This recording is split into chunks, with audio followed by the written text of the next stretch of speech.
After the Storm by Ernest Hemingway. It wasn't about anything, something about making punch, and then we started fighting, and I slipped, and he had me down kneeling on my chest and choking me with both hands like he was trying to kill me, and all the time I was trying to get the knife out of my pocket to cut him loose. Everybody was too drunk to pull him off of me. He was choking me and hammering my head on the floor, and I got the knife out and opened it up, and I cut the muscle right across his arm, and he let go of me. He couldn't have held on if he wanted to. Then he rolled and hung into that arm and started to cry, and I said, "What the hell you want to choke me for?" I'd have killed him. I couldn't swallow for a week. He hurt my throat bad. Well, I went out of there, and there were plenty of them with him, and some come out after me, and I made a turn and was down by the docks, and I met a fellow, and he said somebody killed a man up the street. I said, "Who killed him?" And he said, "I don't know who killed him, but he's dead all right." And it was dark, and there were water in the street, and no lights, and windows broke, and boats all up in the town, and trees blown down, and everything all blown, and I got skiff, and went out and found my boat, where I had her on Mango Key, and she was all right, only she was full of water. So I bailed her out and pumped her out, and there was a moon, but plenty of clouds, and still plenty rough, and I took it down along, and when it was daylight, I was off East Harbor. Brother, that was some storm. I was the first boat out, and you never saw water like that was. It was just as white as a live barrel, and coming from Eastern Harbor to Southwest Key, you couldn't recognize the shore. There was a big channel blown right out through the middle of the beach. Trees and all blown out, and a channel cut through, and all the water white as chalk, and everything on it. Branches and whole trees and dead birds all floating. Inside the keys were all pelicans in the world, and all kinds of birds flying. They must have gone inside there when they knew it was coming. I lay at Southwest Key a day, and nobody came after me. I was the first boat out, and I had seen a spar floating, and I knew there must be a wreck, and I started to look out for her. I found her. She was a 3-masted schooner, and I could have just see the stumps of her spars out of water. She was in the too deep water, and I didn't get anything off of her, so I went on looking for something else. I could have had the start on all of them, and I knew I ought to get whatever there was. I went on down over the sandbars from where I left that 3-masted schooner, and I didn't find anything, and I went on a long way. I was way out toward the quicksands, and I didn't find anything, so I went on. Then I went in sight of Rebecca Light, and I saw all kinds of birds making over something, and I headed over them to see what it was, and there was a cloud of birds, all right. I could see something looked like a spar up out of water, and when I got over close, the birds all went up in the air and stayed all around me.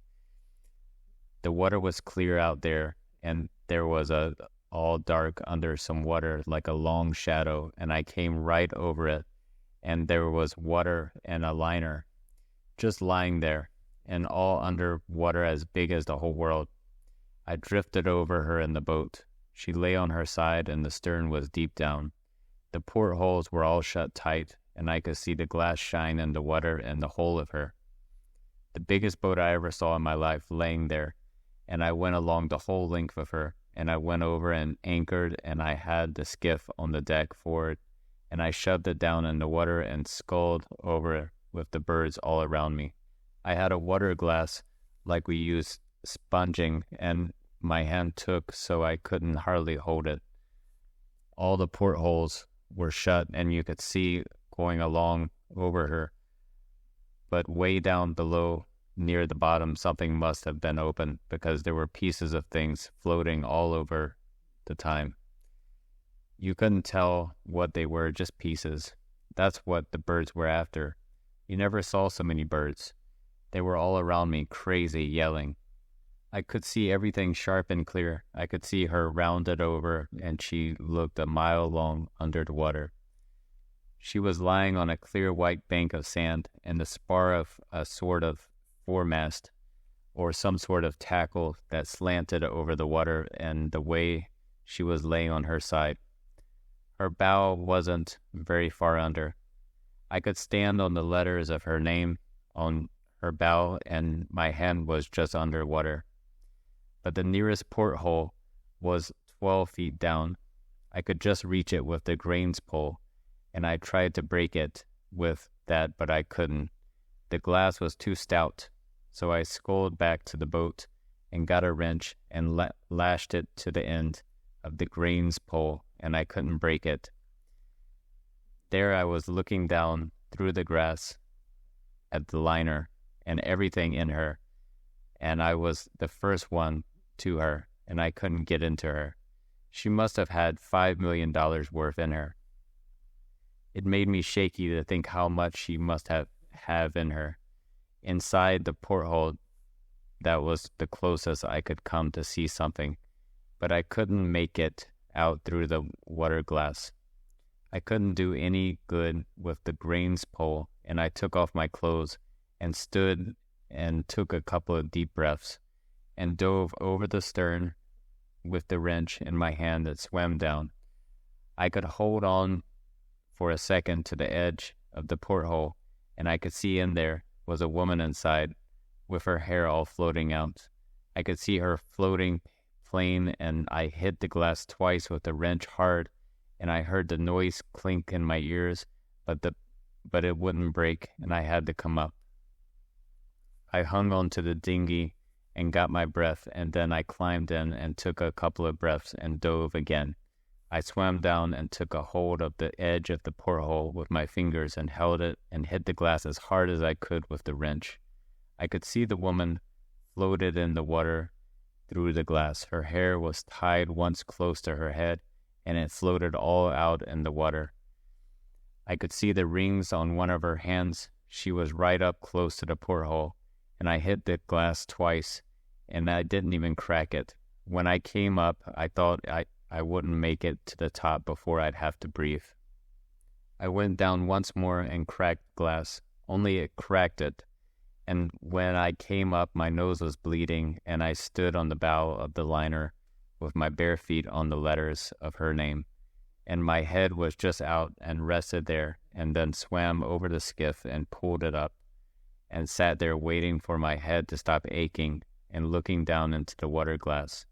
But I bled, so I had to wash out the water glass. Then I lay back on the skiff and held my hand under my nose to stop it.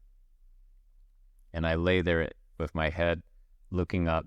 There was a million birds above and all around. When I quit bleeding, I took another look through the glass and then scullied over to the boat to try and find something heavier than the wrench, but I couldn't find a thing, not even a sponge hook. I went back, and the water was clear all the time, and you could see everything, and floated out over to that white bank of sand. I looked for sharks, but there weren't any. You could have seen a shark a long way away. The water was so clear and the sand white. There was a grapple and an anchor on the skiff, and I cut it off and went overboard and down with it.